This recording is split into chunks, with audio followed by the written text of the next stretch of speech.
आज जिस तरह से बहन बेटियों के साथ अत्याचार हो रहा है, मेरा ये मानना है कि बेटियों में छोटी सी एक मिस्टेक मेरे को जो लगती है, वो सुंदरता पे कार्य करती है, वो मेहनत पे कार्य नहीं करती है। आज एक 18 साल 19 साल की बच्ची के हाथ में मोबाइल है, उसके हाथ में मेहंदी लगा रखी है, उसने अच्छे कपड़े पहन रखे हैं। और मैं कहता हूँ बाबा साहब की जो विचारधारों पे चलने वाला व्यक्ति हूँ कि हाथ में मोबाइल नहीं होगा तो चलेगा, शरीर पे अच्छे कपड़े नहीं होंगे चलेगा, हाथ में मेहंदी नहीं होगी तो चलेगा, और पाँव में जूते नहीं होंगे तो चलेगा, लेकिन एक हाथ में कलम दूसरे हाथ में किताब ले लो। ज़िंदगी में कोई आपकी औकात नहीं, आपको कोई उंगली उठा सके और आपकी तरफ देख सके। अशिक्षा में चाहे वो बेटी हो या बेटा हो, मैं जो बहुत सारे लोग कहते हैं कि सर शिक्षा, मुझे ऐसा लगता है कि जिस व्यक्ति के घर में शिक्षा आ जाए, जिस व्यक्ति के घर के अंदर रग रग में शिक्षा आ जाए और जिसने संविधान पढ़ा हो ना, तो जिस गली से निकलेगा हर इंसान को संविधान पढ़ा सकता है और समझा सकता है। जाति भेदभाव ये फैल सकता है यदि वो अशिक्षित हो। तो समर्थन करता हूँ डॉक्टर B.R. अम्बेडकर ने जिस ज़माने में पानी पीने का उनको अधिकार नहीं था, उस ज़माने में उस व्यक्ति ने शिक्षा ली और भारत के लोकतंत्र को चलाने के लिए संविधान लिखा। और उस व्यक्ति को भी आज हर व्यक्ति, हर जाति, हर धर्म उसका इज्जत नहीं करता, हो सकता है, लेकिन मेरा ये मानना है कहीं के उसके लिए जिम्मेदार हम भी हैं।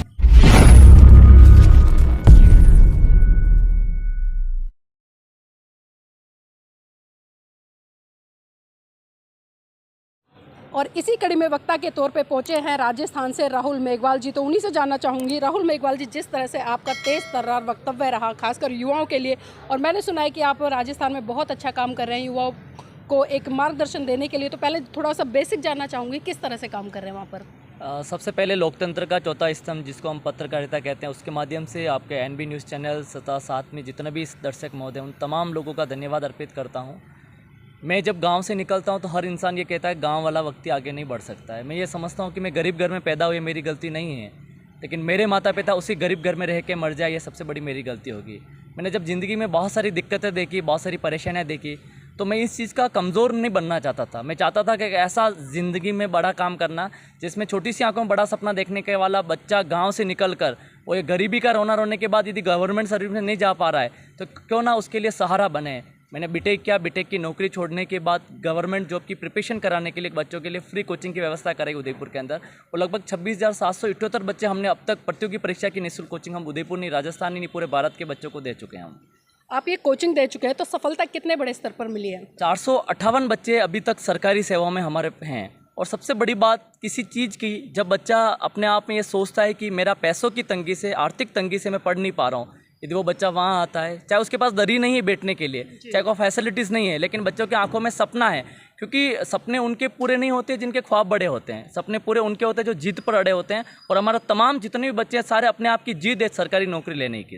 राहुल जी, एक बात और जानना चाहूँगी, जिस तरह से आप जो आज की युवा पीढ़ी है उसको जागरूक कर रहे हैं, एजुकेट कर रहे हैं, और बाबा साहब ने भी कहा था इस कड़ी में कि शिक्षा शेरनी का वो दूध है जिसको जो जितना पिएगा उतना दाढ़ेगा, तो जानना चाहूँगी कि बेसिक शिक्षा पर ही टिके हुए हैं या उनको जागरूक करने का भी काम कर रहे हैं? मेन मूल जो शिक्षा होती है, बच्चा ये जान ले कि मैं जीवन में अपने आप में जन्म ही क्यों लिया। यदि व्यक्ति ये सोचता है कि सिर्फ शिक्षा का मतलब नौकरी करना, अपने खुद का पेट भरना, अच्छा मकान बनाना, वो शिक्षा नहीं है। बहुत सारे मैंने लोग देखे जिनके घर में अपने माता पिता ने पूरी जवानी कमाई करके अपने बच्चों को पढ़ाया, अपनी पूरी जवानी में अपनी मेहनत की और बच्चों को पढ़ाया, और वो बच्चा कहीं न कहीं पेरेंट्स को छोड़ देता है, तो वो शिक्षा नहीं है, वो अपना खुद का स्वार्थ है। मैं चाहूँगा इस चैनल के माध्यम से जो भी युवा साथी हैं, यदि वो अभी मेहनत कर रहे हैं, प्रतियोगी परीक्षा की तैयारी कर रहे हैं, तो उन जिनकी वजह से, जिनकी आपकी वजह से जिनकी आंखें खुलती है वो है हमारे माता पिता, उनके आंखों के सपने जिस दिन आपने पूरे कर लिए, मुझे ऐसा लगता है सबसे बड़ी शिक्षा वो होगी। राहुल जी, जिस तरह से अभी आपने कहा, लेकिन मेरा अगली कड़ी में सवाल रहेगा कि जिस तरह से परम पूज्य बाबा साहब ने विदेश में काफ़ी लोगों को पढ़ने के लिए भेजा था, उसमें से मात्र एक ही व्यक्ति भारत लौट कर आया था, तो जानना चाहूँगी आपके द्वारा जो बच्चे सफल हुए हैं वो अब आपकी जो अकेडमी है उसमें कितना सहयोग कर रहे हैं? मैम, सबसे बड़ी बात, बाबा साहब का ये विज़न था कि मैं किसी कारण से नहीं पढ़ पाया तो मैं वह सुविधा मेरे समाज के बच्चों को दूं।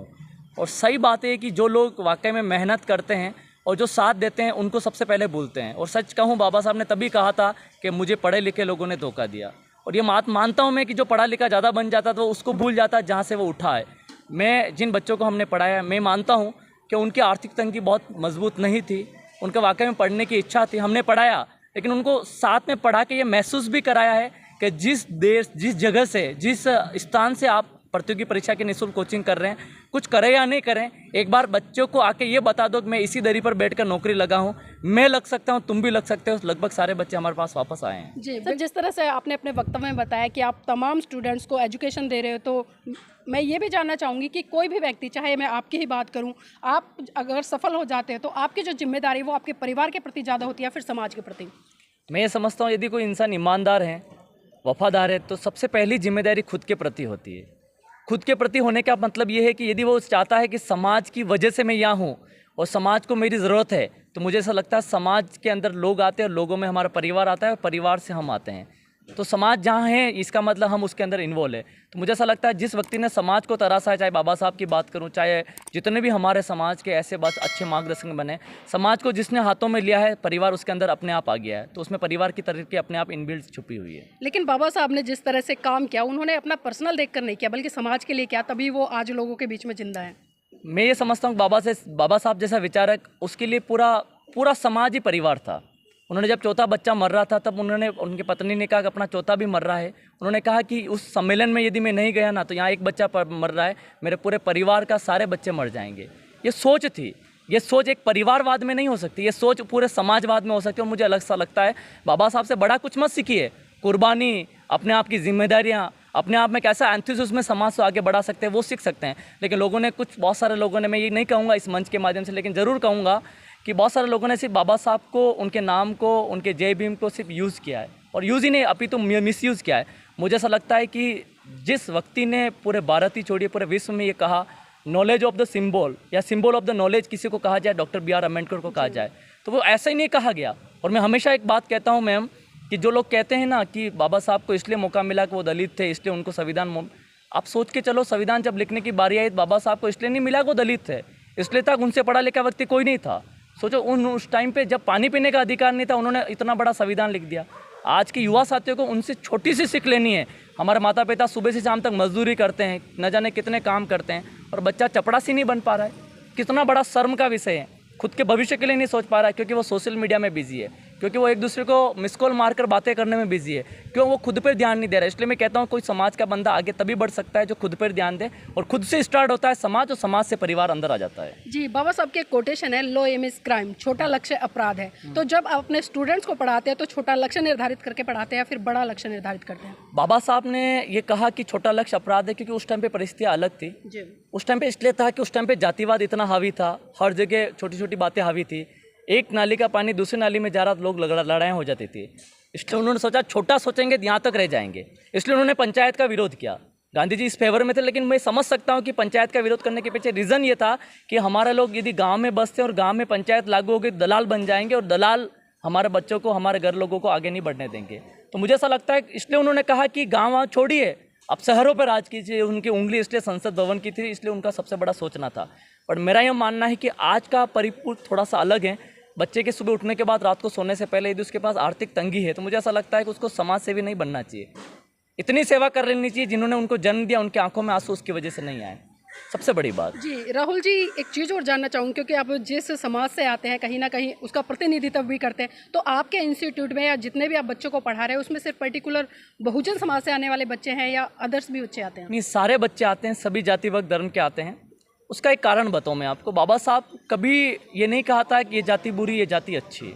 उन्होंने उस वर्ग के लिए ज़रूर काम किया जो बहुत तबके का है, जो बहुत पीछे हैं, क्योंकि उनको पता था बहुत सारे लोग आरक्षण को अलग व्यवस्था संभालते। मैं समझता हूँ आरक्षण का मतलब ये नहीं कि एक को आगे बढ़ाना दूसरे को गिराना।